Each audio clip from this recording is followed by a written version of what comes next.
Hey, welcome back to the Trampionship Wrestling WWE Marathon. Today we are taking a look at Royal Rumble 1993.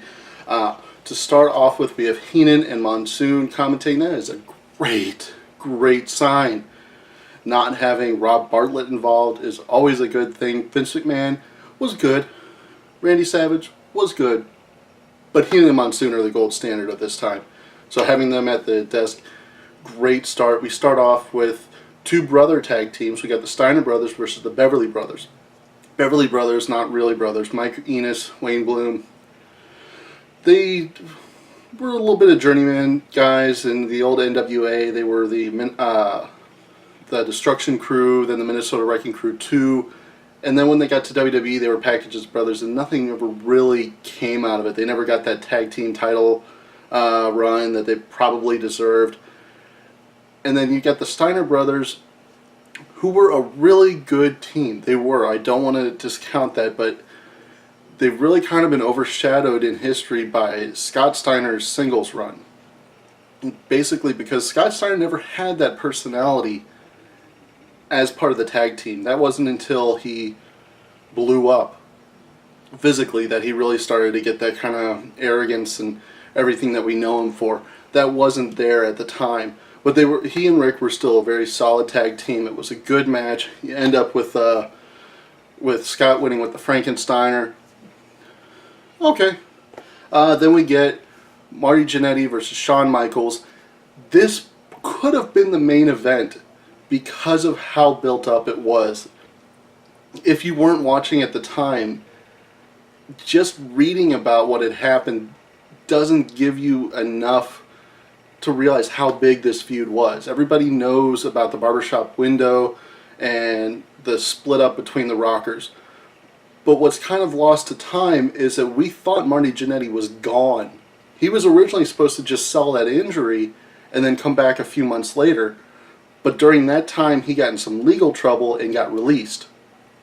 So when we didn't see him come back after the Royal Rumble that year, after WrestleMania that year, when he didn't show up until almost a year later, that was a huge surprise.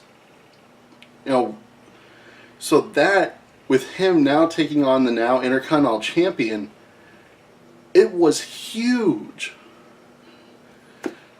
And then the match was okay. I mean, Shawn Michaels and Marty Jannetty, good wrestlers. This was their first big match against each other.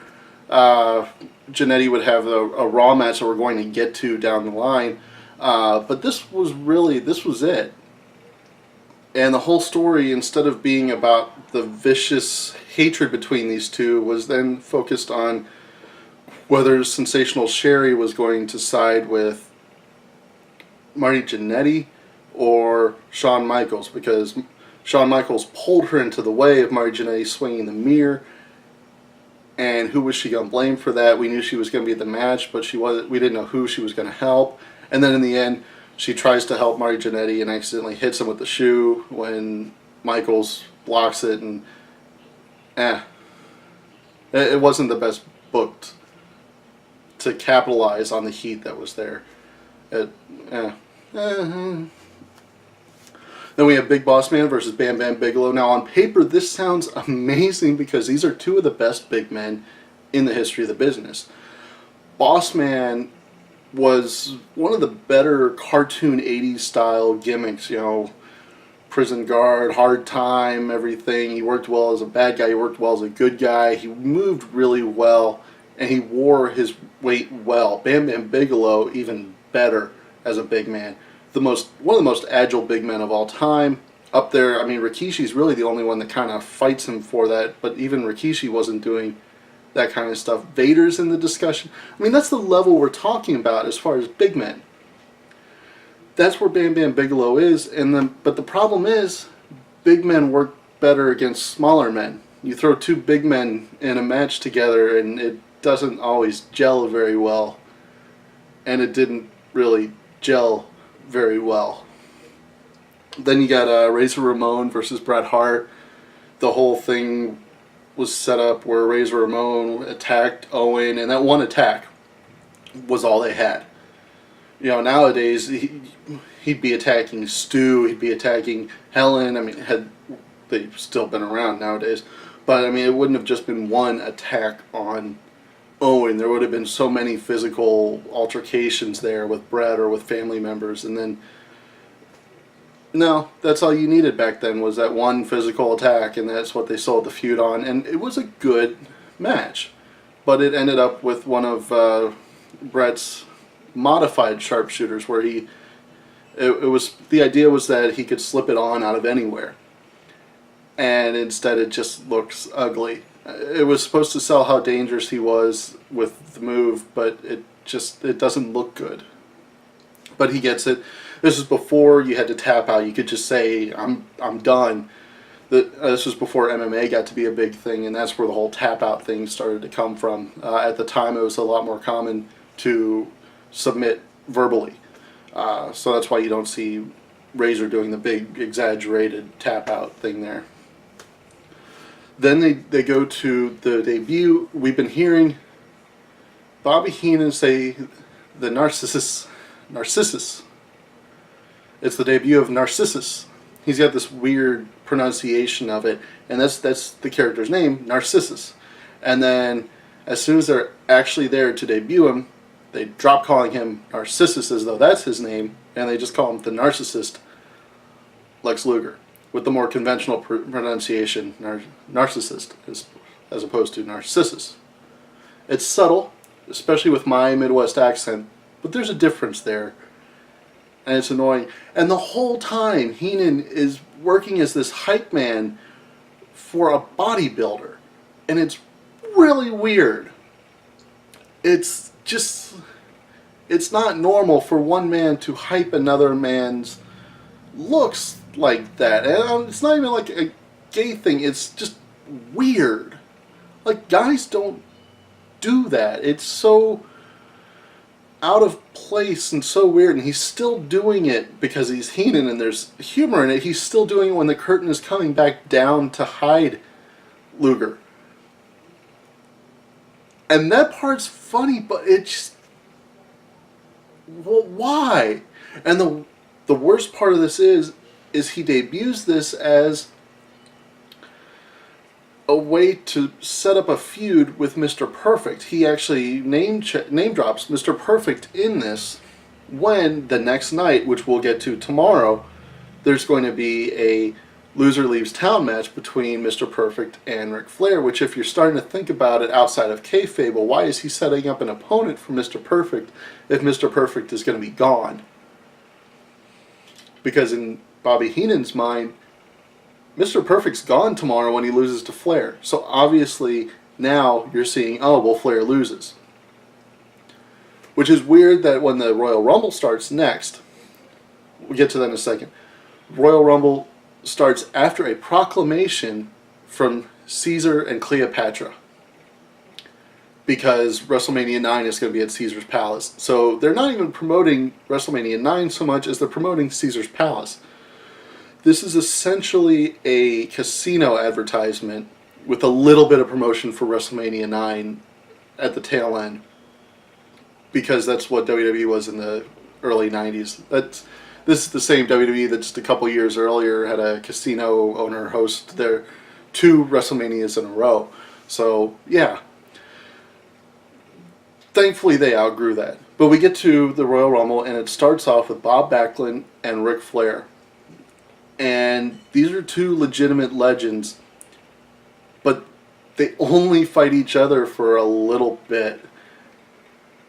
And then they start getting split up by everybody coming in. And the problem is that they're not really selling many stories through this match, because the mid-card in WWE was not that fleshed out at the time. Not that fleshed out, I said fleshed out. It was not that fleshed out at the time. So you really only have a couple stories to sell. You've got Mr. Perfect and Ric Flair, which gets sold when Mr. Perfect finally comes out and eliminates Ric Flair, which of course Bobby Heenan goes crazy, that's not fair to Flair, that's not fair to Flair. You've got Randy Savage and the Repo Man, which lasts almost no time. Repo Man is not in there very long at all. And that never really gets paid off. It's not like we had a WrestleMania 9 match between Repo Man and Randy Savage. So we've got those, and then we've got the debut, even though he's not named yet at this point, of El Gigante. So the ring is cleared, and it's just El Gigante, who's not even in the match, just comes down outside of the buzzer to attack The Undertaker. And he's given one of the most massive beatdowns on The Undertaker we've ever seen. And then you also have that. We'll get to that in February. We'll get to WrestleMania 9. We'll show you, actually not even February, coming up in just about a week and a half, we'll get to WrestleMania 9. That was a bad idea. And they didn't learn from it because they did the same thing when the Great Khali debuted. They had him beat down The Undertaker. That's how you establish a new monster, is by having him beat down The Undertaker. And they did it with El Gigante, and he was awful. They did it with Khali, and he was awful. And it's this too tall to move well giant that it just doesn't work with. So those are your stories that they set up for later on, but nobody else in the match really has any kind of ongoing story. Nothing else is set up for WrestleMania. It's just so, just throw people out there. There's not even like a favorite to win it. Bob Backlund stays in there for over an hour. I think he actually eclipsed Ric Flair's time from the year before, but he didn't win like Ric Flair had. But there's no, oh, this is the guy that's going to win, until we get to the end, and it's Yokozuna and Randy Savage. And then they give Randy Savage the dumbest elimination in the history of Royal Rumble when he tries to pin Yokozuna, which immediately goes to Yokozuna bench pressing him over the top rope to win. They may have had somebody go for a pin, but never as the final elimination, and never a main eventer that was supposed to be taken seriously. They learned their lesson on that one, thank goodness.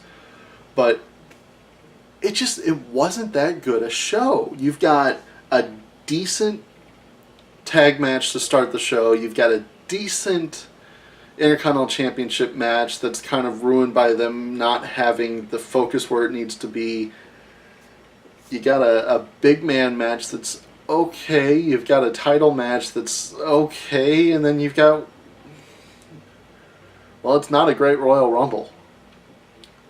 So that'll do it for today. Join us tomorrow when we're going to get to Raw Episode 3. That is going to have the Loser Leaves WWE match between Mr. Perfect and Ric Flair. In the meantime, check out some videos. We're going to toss one up here. We're going to toss one up here. And then somewhere in here is going to be another copy of this smiling face for you to hit to subscribe. Hit like, tell your friends. I appreciate it all. Thank you so much. As always, I am the Tramp.